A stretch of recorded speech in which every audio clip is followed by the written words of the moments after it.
Dans le chapitre précédent, on a vu comment fonctionnait votre cerveau dans la zone de confort. Dans celui-ci, on va voir comment fonctionne notre cerveau en dehors de cette zone de confort. On passe à l'étape supérieure. C'est le module Mindset. Dans ce chapitre, vous allez voir comment vous réagissez et comment vous devez vous adapter quand votre cerveau est en dehors de sa zone de confort. Quand il n'y a plus de balises, quand il n'y a plus de repères. Vous allez voir que votre mindset, c'est ce qui fait la différence entre ceux qui continuent d'avancer malgré les doutes, les peurs, et ceux qui retournent se cacher à la moindre difficulté.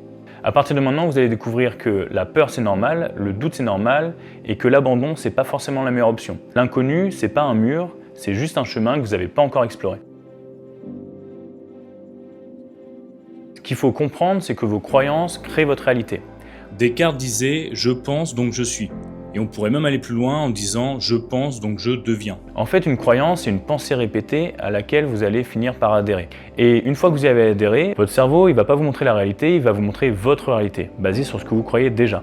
Donc si vous croyez que vous êtes nul, votre cerveau, il va chercher toutes les raisons de valider que vous êtes nul.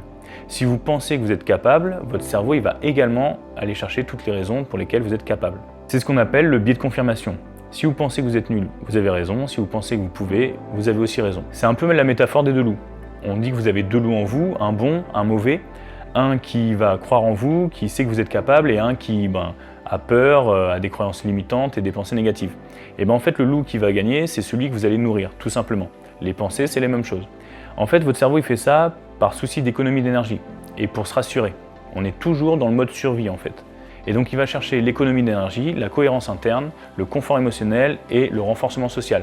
Il va aussi chercher à s'entourer de gens qui confirment ce que vous pensez. Et ensuite, il y a ce qu'on appelle la loi d'attraction. La loi d'attraction, c'est pas je pense positif, donc j'attire le positif, c'est tout ce que je cherche, je le trouve. Demain, si vous vous mettez en tête, vous avez l'idée d'acheter une voiture rouge, vous allez voir que du jour au lendemain, vous allez voir beaucoup plus de voitures rouges. Vous voulez faire de la moto, du jour au lendemain, vous allez voir passer dans la rue 2 fois plus de motos qu'hier. Ça marche pareil avec les opportunités.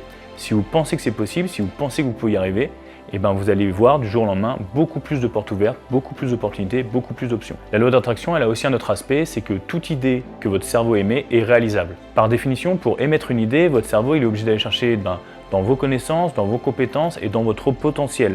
Celui d'aujourd'hui, mais aussi celui de demain. Donc pour émettre une idée, il va se baser sur ce que vous pouvez faire aujourd'hui, mais ce que vous êtes capable d'apprendre et de faire demain. Vous voulez investir dans l'immobilier, si vous avez eu cette idée, c'est que votre cerveau il a été chercher vos connaissances et vos compétences actuelles, et même si vous ne les avez pas, il sait que vous avez le potentiel d'acquérir ces connaissances et ces compétences plus tard, d'où l'intérêt de se former.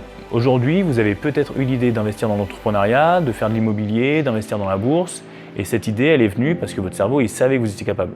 Et en l'occurrence, vous êtes en train de vous former justement pour révéler votre potentiel. Mais c'est un potentiel qui est déjà en vous. Il faut vraiment comprendre que si votre cerveau pensait que vous n'étiez pas capable, il gaspillerait même pas d'énergie à émettre l'idée. Donc si vous avez l'idée, quelle qu'elle soit, elle est réalisable.